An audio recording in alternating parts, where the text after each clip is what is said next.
อนนี้กำลังลงยางกำลังลงอาสฟัลต์ใหม่โอ้คิวเป็นคิวทุกคนปักพักวัน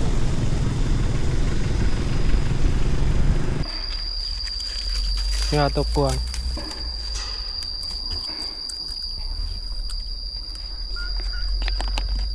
กวงตกแกะสบายดีกันเบิร์ดสุขุทุกคนกับบรรยากาศวันที่1 เดือน 6วันพักผ่อนของหลายๆคนเนาะวันสังว่าเป็นวันปลูกต้นไม้แล้วก็วันเด็กหน่อยสากลทุกคนซึ่งว่ามื้อนี้เฮาก็ออกมาทางลักเซาเอฟทุกคนตอนนี้เฮาอยู่ที่เส้นทางที่ตัดมาจากเขตบ้านให้บ้านหน้าให้หน้ากล้วยเนาะทุกคนตัดออกมาลักเซาเอฟเส้นทางซึ่งว่าเป็นอีกเส้นทางหนึ่งที่สามารถเดินทางเข้าเมืองได้ถ้าบ่อยากเข้าทางดอนนูนก็ตัดออกมาจากลักเซาเอฟเข้าทางนี้ตอนนี้เราก็อยู่แถวเขตบ้านโคกสะอาดลักเซาเอฟทุกคนอีกประมาณ1 กิโลก็สิฮอด4 แยกลักเซาเอฟเนาะ4 แยกหานเฟอร์แสบลักเซาเอฟตอนนี้ก็เวลา4 โมงออกมาวันนี้ก็สิพาทุกคนไปเบิ่งเส้นทางเลขที่13ไต่แล้วก็เส้นทางเขาไปเกษตรหน้าบ้งเนาะทุกคนเขาไปคณะเกษตรศาสตร์เกษตรหน้าบ้งซึ่งว่าเข้ามาฟังสุดก่อนนี่เขาเจ้าก็ปูคอนกรีตเนาะกับปูคอนกรีตมาเป็นระยะเกือบปีหนึ่งแล้วเนาะตอนนี้เขาเจ้าเฮ็ดทางไปเบิ่งกันว่าเขาเจ้าเฮ็ดไก่สำเร็จแล้วหรือบ่ซึ่งว่าเขาไปล่าสุดวัน2 อาทิตย์ก่อนหัน2-3 อาทิตย์ก่อนเนาะก็ถือว่าเขาเจ้าปูในเขตมอสิฮอดเกษตรหน้าบ้งก็ถือว่าน่าจะประมาณ50%เนาะจากที่เขาเจ้าเฮ็ดทางเดี๋ยวไปเบิ่งกันว่าปัจจุบันนี้เขาเจ้าเฮ็ดฮอดใช้แล้วแล้วก็เส้นทางเลขที่13ไต่เส้นทางเลขที่13ไต่นี่ก็มีแผนก่อสร้างอยู่70 กิโลเนาะจากกิโลเมตรที่21หากิโลเมตรที่70แขวงบริคำไส้จากเขตนครหลวงหอดบริคำไส้เนาะสำหรับเส้นทางเลขที่13ซึ่งว่าเป็นเส้นทางที่ว่าค่อนข้างว่ายังคูค้าเนาะยังบ่ค่อยดีถ้าเทียบกับบอนอื่นวังทิศก่อนเข้ามาก็ถือว่ากำลังพูนดินแล้วเนาะถือว่ากำลังโล่แหนนตอนนี้เขาไปเบิ่งว่าเพิ่นเริ่มเฮ็ดฮอดไซแล้วเดี๋ยวทางหน้าเฮาอีกประมาณ100 เมตรนี่ก็เป็น4 แยกเส้นทางเลขที่13แต่ทุกคนโอ้เส้นทางนี่ก็เพ่ร้ายขนาดเส้นทางนี่อยากให้เพิ่นเขาเจ้าเฮ็ดเนาะบอลนี่ถ้าเฮ็ดเส้นทางนี่ก็สิดีคนก็สิมาเที่ยวทางนี้หลายบ่ต้องเข้าไปเส้นดอนนูน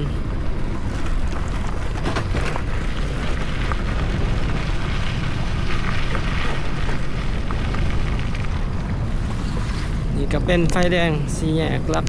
เซาเอสทุกคนขวามือก็เป็นหาดเฟิร์สแสบเขาจะปิดมานี่เป็นวันพักผ่อนเอาเบิ่งการเส้นทางเล็กที่13ไต่โอ้ตอนนี้โอ้เล่นที่เฮาขี่อยู่นี่เขาจะ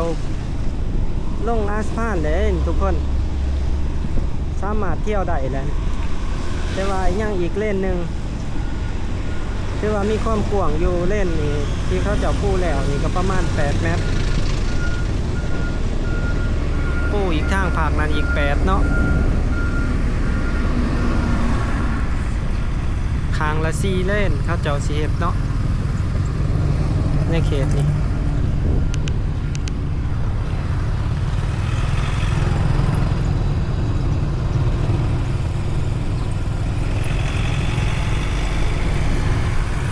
รถกระไล่ขนาด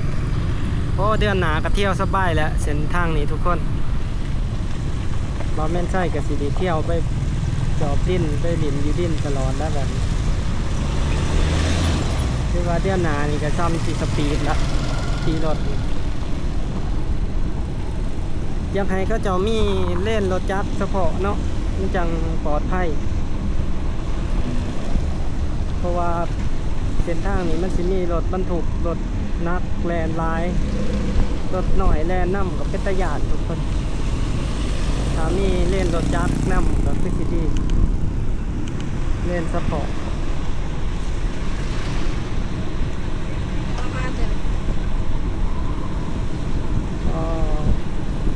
คนแถวนี้ก็ถือว่าดีใจแล้วหลังจาก เส้นทางนี้หลายปีเลยทุกคนมันเท่มีแต่แป้งประมาณแป้งใดประมาณบอดอนบันไดกับเพ่ขึ้นเนาะบอดอนกับเพ่ขึ้นเพราะว่ามันเป็นเส้นทางซ้ายลัดเที่ยวแต่เนื้อเทิงไต่นั่นแหละรถร้ายเห็นขับแล้วทุกคนปูย่างอาคาร2 สั่นครับแน่บอลนี่ย่างอีกเล่นน่ะถ้าปูแล้วนี่ที่ว่ากว้างเส้นทางนี่ประมาณ16แต่ในแผนเขาจะเห็ดอยู่22 เมตรจากการระบบไฟเนียงทางครบสุดอยู่ในบอลที่ว่าในบอลนี่แหละจะเป็นเลนที่กว้างสุดใกล้ลัก24ขึ้นไปกับสีแคบแน่นี่ก็ลัก21 22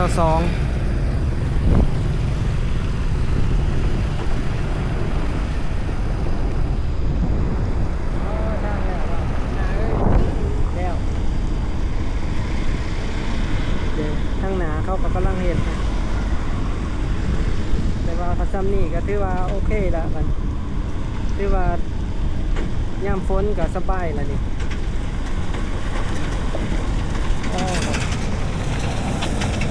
เดี๋ยวทางอย่างได้บัดนี้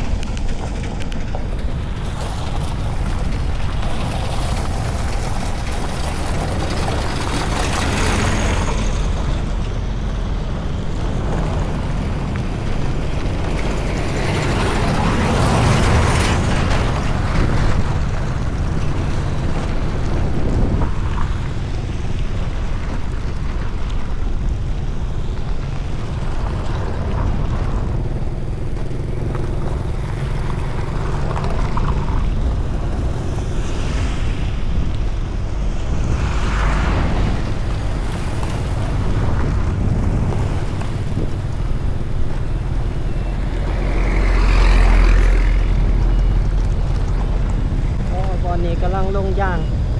กำลังลงอาสพานใหม่โอ้คิวเป็นคิวทุกคนปักพักวันนี้ก็เที่ยวหยาดที่โอ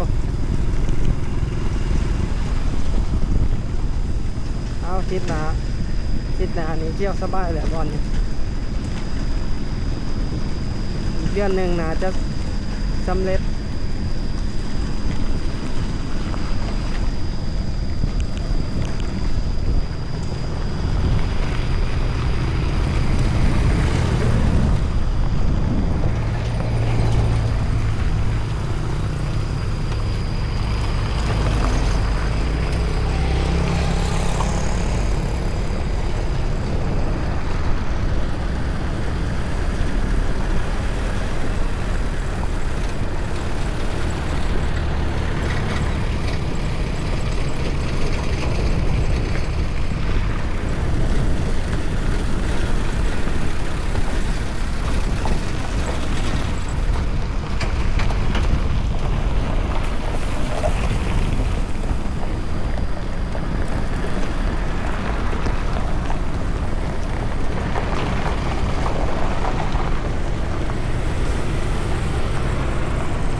ทุกคนทางเขาเฮา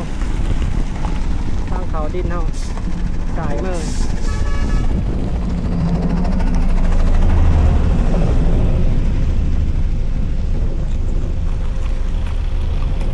มาเบิ่งเส้นทางเขาไปเกษตรหน้าบ้งต่อสายมือทุกคนเขาสิเขาไป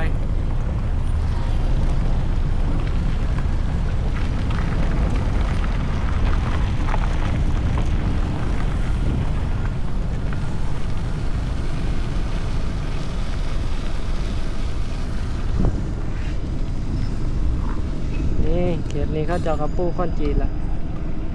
เดี๋ยวเบิ่งเส้นทางนี้ว่าเขาเจาะจะแล้วไปทำใดเดี๋ยวเบิ่งกันทุกคนเส้นทางนี้เขาเจาะจะเฮ็ดแล้วประมาณใดเนาะเขามาสุดก่อนก็แล้วเป็นงานเป็นฝ่ายเนาะเป็นระยะที่เขาเจาะเฮ็ดตอนน่ะเขามาสุดก่อนนี่คือว่าทางเปื้อนหลายเขาเจาะกำลังลงเล็ก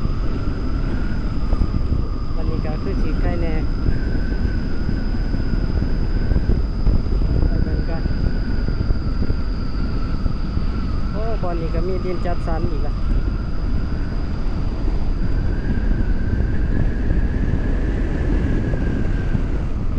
โรงงานผลิตพลาสติกสายมือวันนี้ก็เงียบๆเป็นวันพัก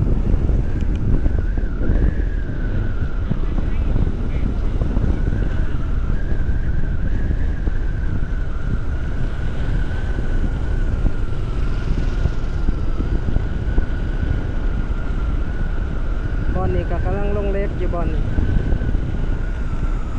ลงเล็กอยู่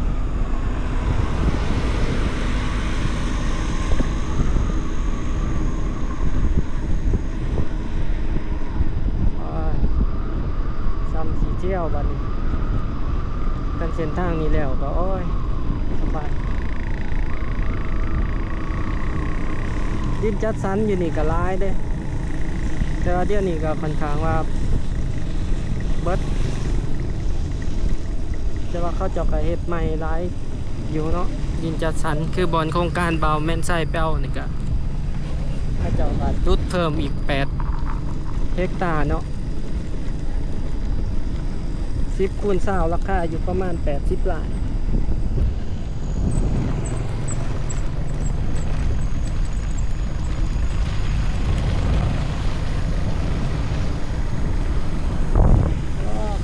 เที่ยวเลยอยู่บน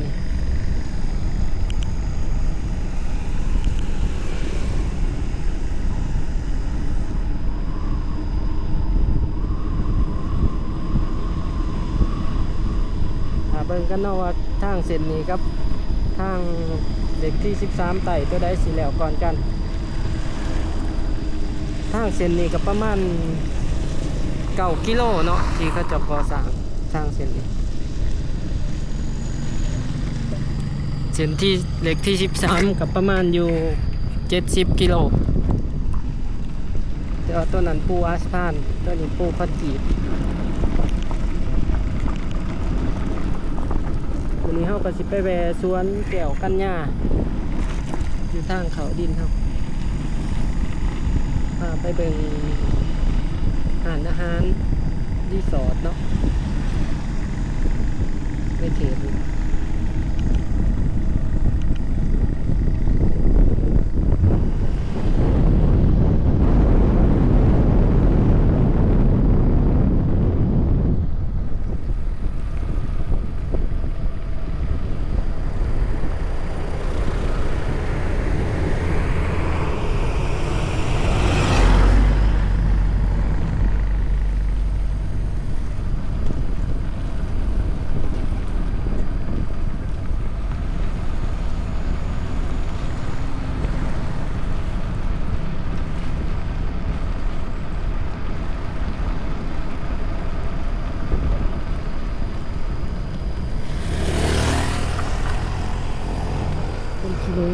ไก่สีหอดครัวหน่อยแล้วทุกคน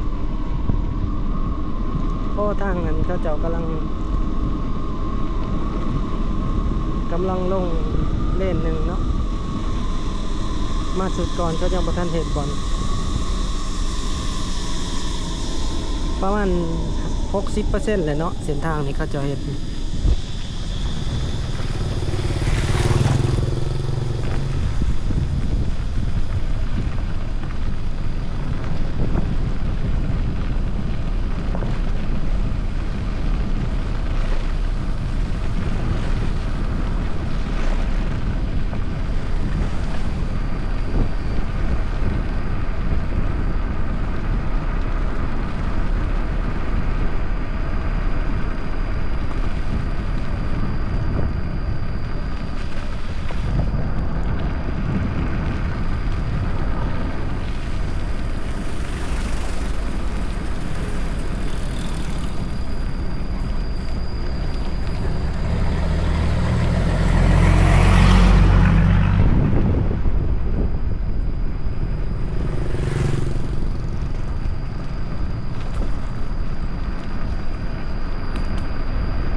หัวหน่อยแล้วทุกคนเด้สิฮอดทางเขาดินเท่าแล้วเขาทางเขาสวนรีสอร์ทแก้วกัญญาเนาะเด้พาทุกคนไปเบิ่งมีคนมาเที่ยวร้ายบอก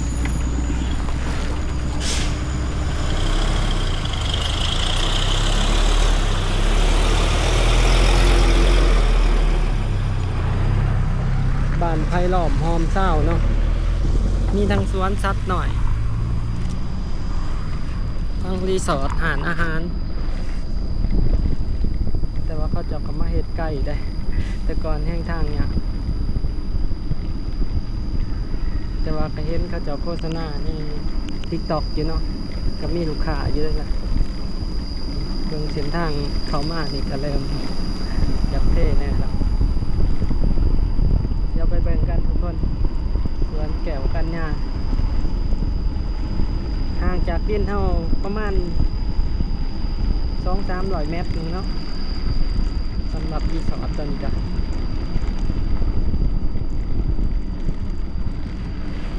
โอ้ยคือสิคนเที่ยวร้ายเติบทางจังมนปันทางเดิมเป็นช็อกโกแลตได้ผู้ใดมีบ้านชวนอยู่นี่ก็คัก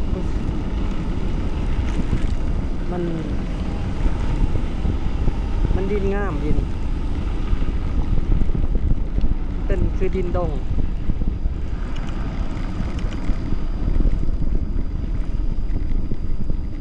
นี่ก็มาก็เว้นหน้าก็อยู่เงานอนพาเพิ่นมาหลินสวนแก้วกัญญานะพาเพิ่นมานำ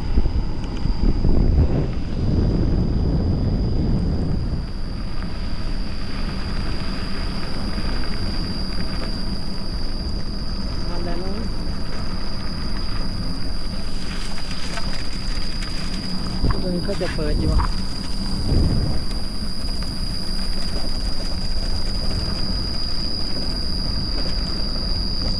ได้สวนรีสอร์ทแก้วกัญญาทุกคนขวามือเฮานี่เดี๋ยวขี่เข้าไปแต่เทื่อเฮาก็ใกล้ตลอดเดี๋ยวฟังเพิ่งว่ามีแขกบ่มัน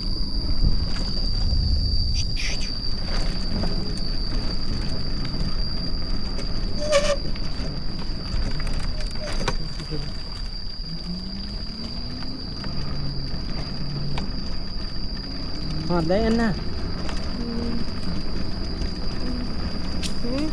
หอดแล้วจอดแล้ว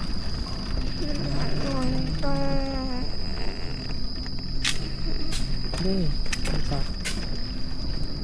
ก็มีสวนสัตว์หน่อยโอ้มีเด็กนกยูงใช่โอ้ยนะ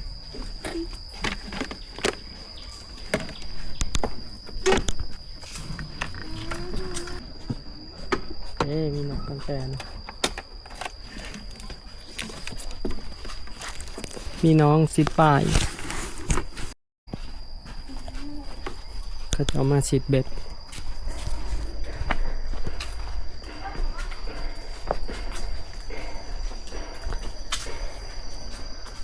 ก็มีเดินเตะบานน้ำเนี่ย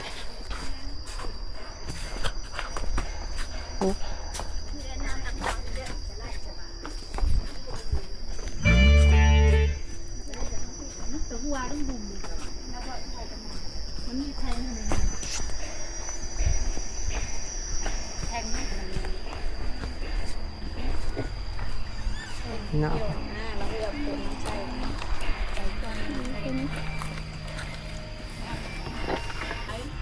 น้ำที่มันโมเมนซ่านะแบบซี่น้ำเขียวแบบ เยอะแหละเอาซ่านี่แหละตัวเย็นนะต้นใจเลยบ่หรือเสกบินตำลังน้าเอาบ่ขนมเอาขนมไหมเอาขนมก่อนไปเหลือก็ไปเหลือก็อันหนึงมาเบิ่งอันนี้ทุกคนเบิ่งสวนสัตว์เมื่อวานนี้เขาร้ายบ่เด็กน้อยก็จะมาเตะบาสแล้วก็จะมีด้วยเนี่ย อ๋อ หลายเรื่องเจ้าเพื่อนใหญ่เหมือนแต่พวกจะ มื้อนี้เขาพักผ่อนเนาะเมื่อวานมื้อนี้อยู่ในกับคนหน่อยว่าเขาลินเมื่อวานนี้โอ้มีตัวเดียวอ่ะเมนตัวหนึ่งอันนั้นออกจากขอบแล้วตายโอ้มีอันนี้ไก่บ่ได้เด้เนาะยืดห่างๆไว้เดี๋ยวเที่ยวมันกัดเนาะ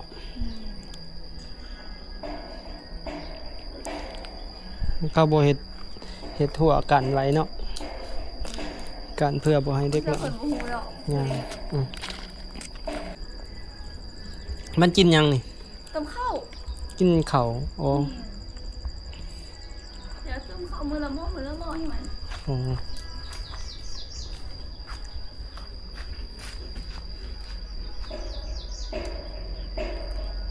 เทิงๆเขาเฮ็ดยังนี่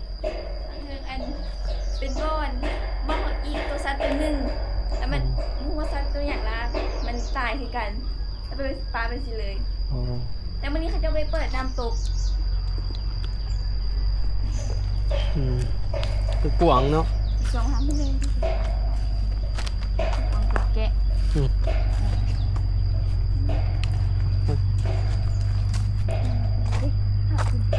ย่างดินควายน่ะ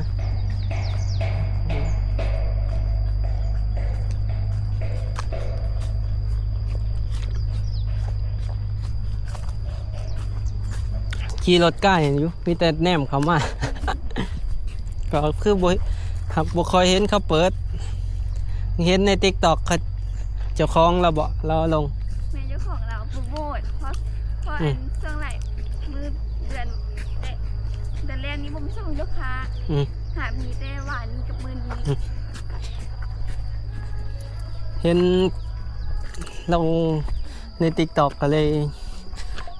มาลินดินนะครับหวานนี่เชื่อกันนำมาจาก TikTok เสื้อหลายเนี่ยจะฝากมีมันโหแล้วค่ะเสื้อหลายหรือฝากตุ๊บพูดเลยปั๊มน้ำมันโอ้แกะ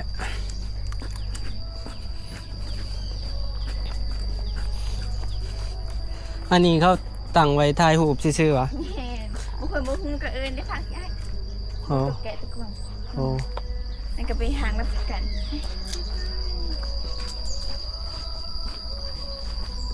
จะมาซื้อยิ้มแถวนี้วะแมนดินจัดสรรอยู่เทิงนะเท่าไรเฮ้ยจัดสรรหลายเนาะโอ้ดินบอลคอยซื้อหันเกือบ800 ต้นพุ่นนะอาจจะอยู่บ้านนี่ปะบ่อยู่พุ่นอยู่โน่นสว่าง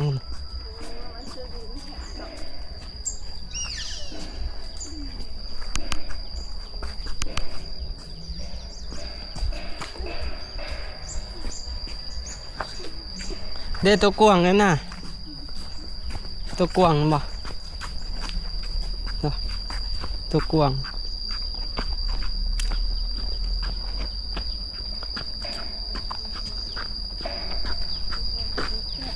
ตัวกวาง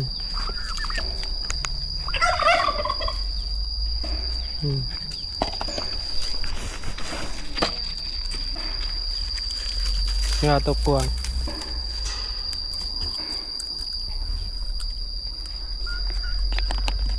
กวางตัวแกะ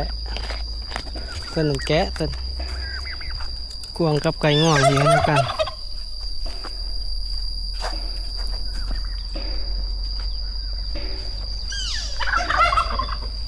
ตัวแกะ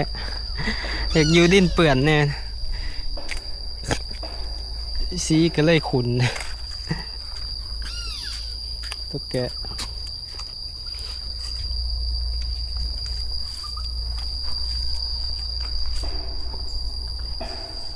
ตัวนี้ก็จะเห็ดเป็นตูบไว้นั่งนะ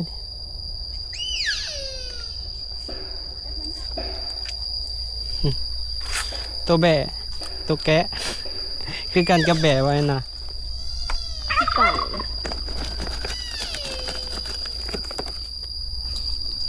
โอ้ตัวกวางโอ้ตัวกวางมันห่องอีกทีเด้อ ไอ้ห้องคือเก็บ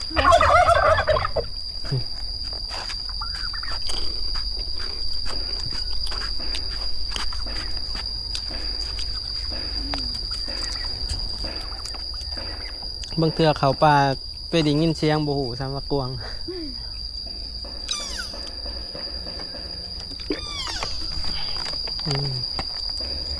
หองคือหมูหองคือหนูหองเนาะว้ายหอนไรเมื่อกี้นี้น้องคนนั้นเราพายางเบิ่งเนาะมาเห็ดเบียกอยู่นี่มาเห็ดเบียกอยู่นี่บอกคอย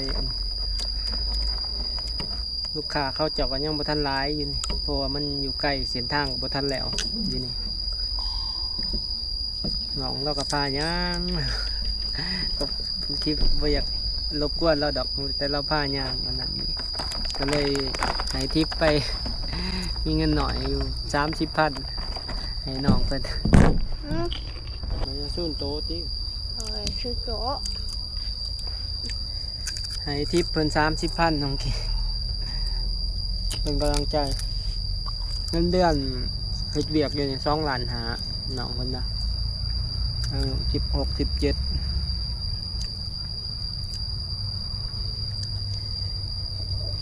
ก็ยังวางสวนกวางอยู่แต่ว่าเสียดายมันบ่มีคาเฟ่บ่มีกาแฟ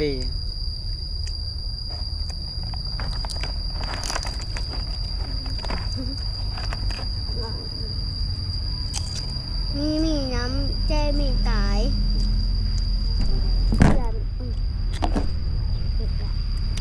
อย่ามีดูว่ากดยุดคลิปเลยค่ะ ก็สิประมาณนี้ทุกคนสำหรับคลิปนี้สำหรับผู้ได้ที่มานั่งเล่นกับเขามาอะไรเป็นรีสอร์ทเป็นมีเบ็ดให้เซาชิดป่าพร้อมอยู่นี่สวนแก้วกันหญ้าเนาะเขามาจากเส้นทางคอนกรีตอยู่ประมาณ200-300 เมตรนี่แหละ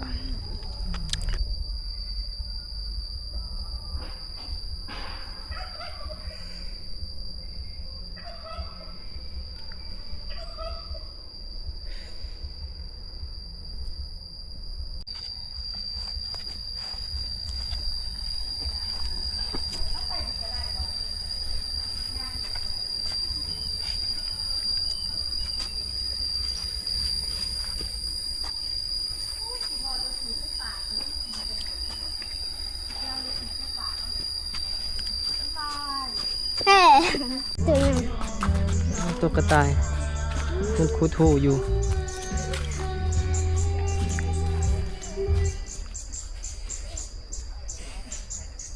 โอ้นกกระตอกเทศ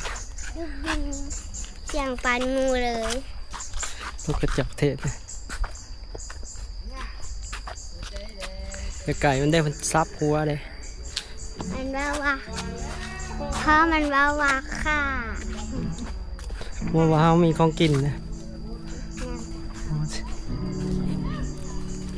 นกยุงตัวนี้